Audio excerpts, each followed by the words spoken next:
야고보서 4장입니다. 성경은 인생을 옅은 안개다. 오늘 본문 야고보서 4장 14절에 기록되어 있는 말씀입니다. 너희는 잠깐 보이다가 없어지는 안개다. 육신의 인생을 가리키는 말씀입니다. 이사야서 40장 6절 이하에 보면 모든 육체는 풀과 같다. 그 육체의 아름다움은 들꽃과 같다. 이렇게 기록되어 있습니다. 그러니까 인생의 육체, 사람들의 육신이 그렇게 시간이 지나면 풀처럼 마르고 꽃처럼 시든다. 그런 말씀입니다. 야고보서 4장 14절에 기록되어 있는 잠깐 보이다가 없어지는 안개. 옅은 안개죠. 해가 뜨고 시간만 조금 흐르면 다 없어지는, 공중의 연기처럼 사라지는 그러한 존재다. 이것이 인생 전체를 가리키는 말씀은 아닙니다. 육신을 갖고 있는 인생의 삶, 그것이 풀과 같고 들에 핀 꽃과 같다. 그런 말씀이죠. 화무시비롱이라는 말을, 열어가는 꽃이 없다. 같은 일맥상통한 말씀들입니다. 그런데 그렇게 짧은 육신의 삶을 갖고 있는데, 특히나 하나님 편에서 보면 인생의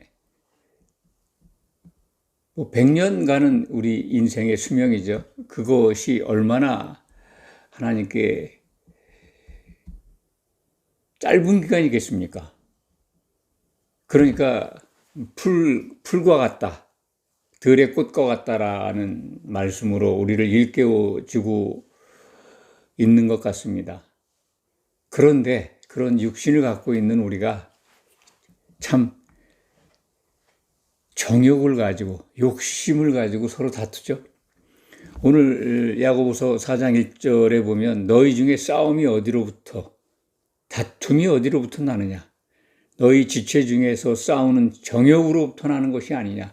이 지체가 이제 교회에 들어와 있는 성도들이라고 이해하시면 됩니다. 몸의 지체 가운데 싸운다, 그런 걸로 생각해 볼 수도 있습니다만, 그거는 상식적이가 않죠. 몸 안에 있는 지체가 서로 싸울 수 있겠습니까? 서로 온 몸을 건강하게 잘 유지하기 위해서 서로 협력하고 돕죠. 너희 지체 중에서 싸우는 정욕으로부터 나는 것이 아니냐. 교회에 모인 지체들, 성도들 간에 정욕을 가지고 살기 때문에, 그것을 온전히 내려놓지 못했기 때문에 교회 안에서 싸움이 나오고 다툼이 나온다. 그런 말씀이죠. 오늘 본문 말씀 가운데 가장 우리를 참 정신 번쩍 들게 하는 말씀이 4절에 있습니다. 교회를 향해서, 교회에 들어와 있는, 다툼을 벌이고 싸움을 하고 있는, 정욕을 가지고 기도를 하고, 그리고 시기하고 질투하고 싸우는 그러한 교회 지체들, 그러한 교회에 대해서 간음한 여인들아 라고, 아주 성도라면 듣기 싫은 말이죠. 간음하고 있다.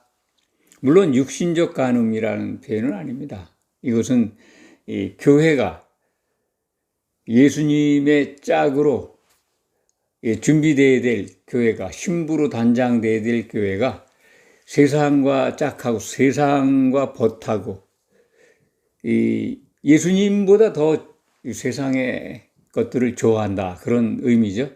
그래서 신랑을 기다리지 않고 눈에 보이는 좋은 세상을 사랑하는 그러한 이 교회의 모습을 간음한 여인이라고 지금 선언하고 있습니다. 4절을 제가 좀 읽어드리겠습니다. 간음한 여인들아, 세상과 벗된 것이 하나님과 원수됨을 알지 못하느냐. 그런즉 누구든지 세상과 벗이 되고자 하는 자는 스스로 하나님과 원수가 되는 것이라. 세상에 있는 것들 좋아하지 않는 사람이 있습니까? 풍요로운 거. 뭐 그렇지 않은 분들, 신실한 분들도 있습니다만, 내게 유익한 것이 다가올 때 참 거부하거나 거절하거나 건강한, 건전한 유익, 뭐 이런 것들이죠. 이런 것들이 다가올 때 잘 분별해야 합니다. 세상과 벗되는 과정인가? 세상을 좋아하는 탐심이 작동하고 있다면, 욕심에 의해서 끌리는 거라면 그거는 하나님과 원수되는 거라는 것. 오늘 말씀을 기억해야 될 줄 믿습니다. 참 이게 애매하죠? 나는 주일 예배 잘 지키고 기도도 교회에서 일러주는 대로 시간 정해서 새벽 기도하고 뭐 저녁 기도하고 또 모든 신앙생활에 모범적으로 하는데, 세상과 벗이 될 그러한 기회나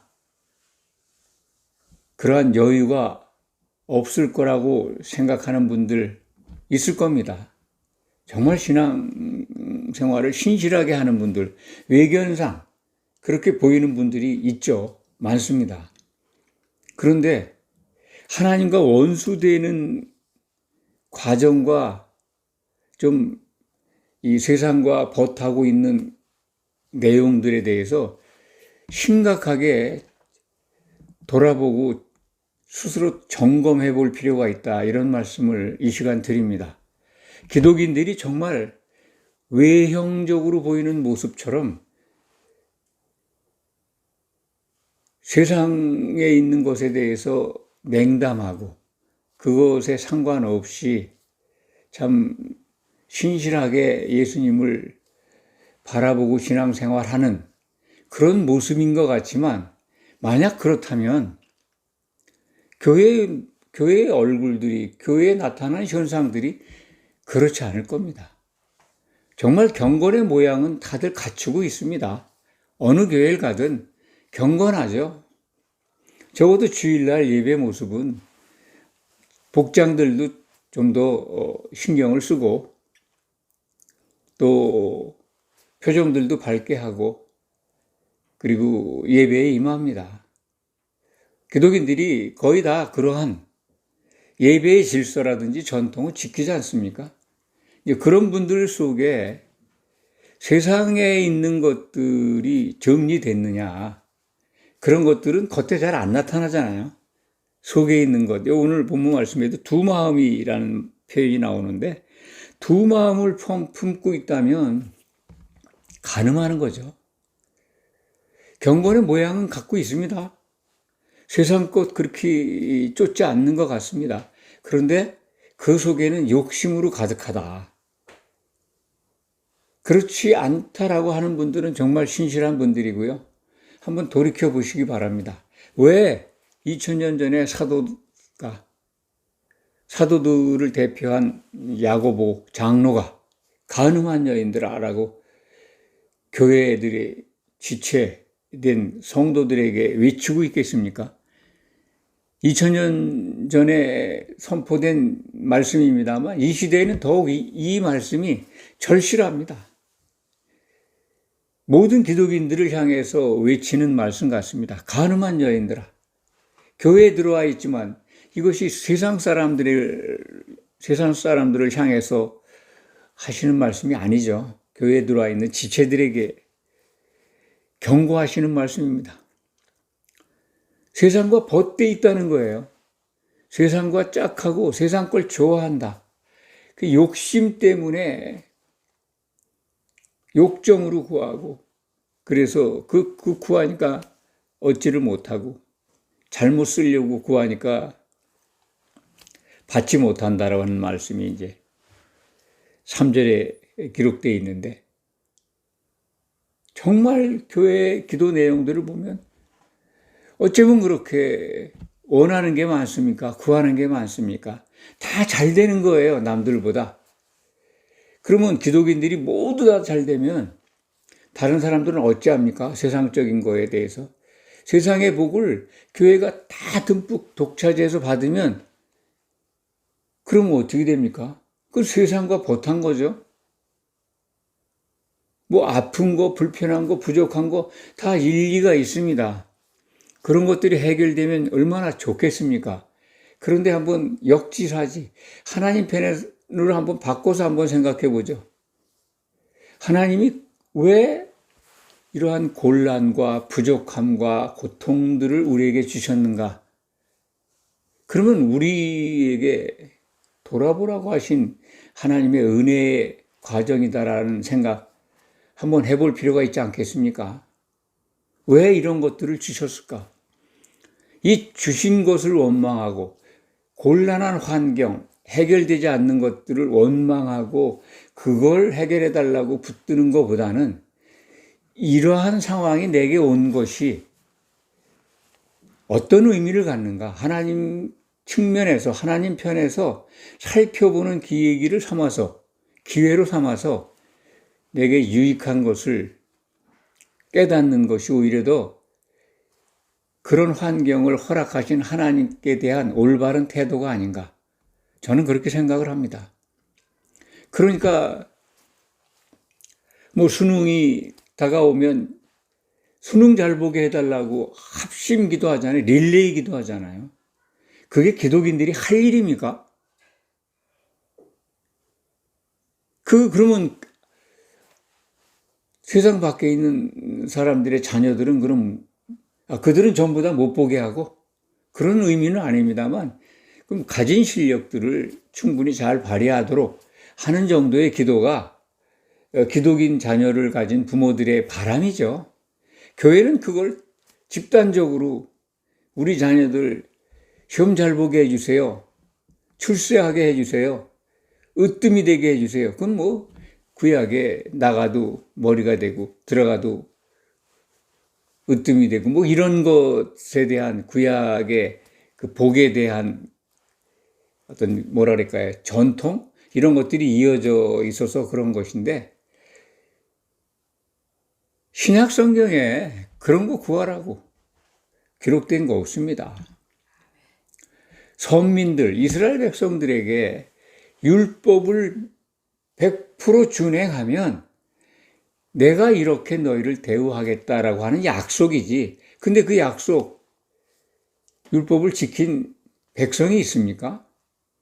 지키지 못할 백성들에게 받았던 약속인데, 그거 이 시대에, 신약 시대에 예수 그리스도의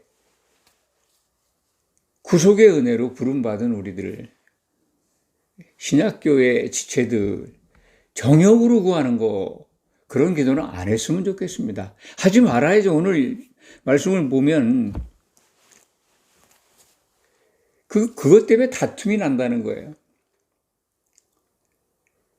참 정욕의 배우가 누굽니까?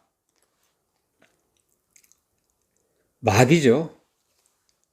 마귀가 그 욕심을 탐심을 집어넣어서 하와를 꼬투껴가지고 선악과를 따먹게 한 그 상징적 탐심의 모델이죠. 그렇습니다. 끊임없이 기독인들에게 더 좋은 것, 더 많은 것, 더 때깔나는 것, 광나는 것 추구하게 해요. 그 욕심이잖아요.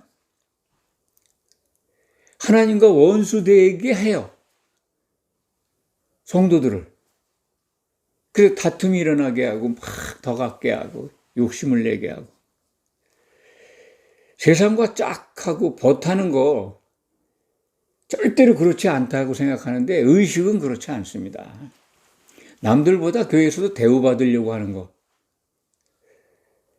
다른 사람들보다 내가 먼저 장로 되려고 하는 거, 권사 되려고 하는 거, 내가 권사 안 되고 장로 안 되고 안수집사 안 된 거, 그 시기 질투가 일어나가지고 교회를 떠나는 현상들, 다 그게 욕심이 주는 거 아니겠습니까? 그것뿐만이 아니죠. 어쨌든 세상에 있는 거 더 가져야 돼요. 잘 살아야 돼요. 차도 큰 거 가져야 되고 아파트도 넓혀야 돼요. 예수님만 바라보는 온전한 그런 믿음, 이 시대에 그것을 얘기한다는 것 자체가 굉장히 어려운 상황이 되기는 했습니다. 그렇지만 저는 성경에 있는 것 그대로 말씀을 드립니다. 하나님께 복종하세요. 그런 자들을 찾으세요. 성령이 희귀하기까지 사모한다는 말씀, 그 십계명에 있죠. 구약에. 하나님은 질투하는 하나님이시라고 이스라엘 백성들에게 돌판에 새겨진 십계명을 통해서 일러주셨습니다. 나는 질투하는 하나님이다. 나 외에 다른 신들을 바라보지 마라.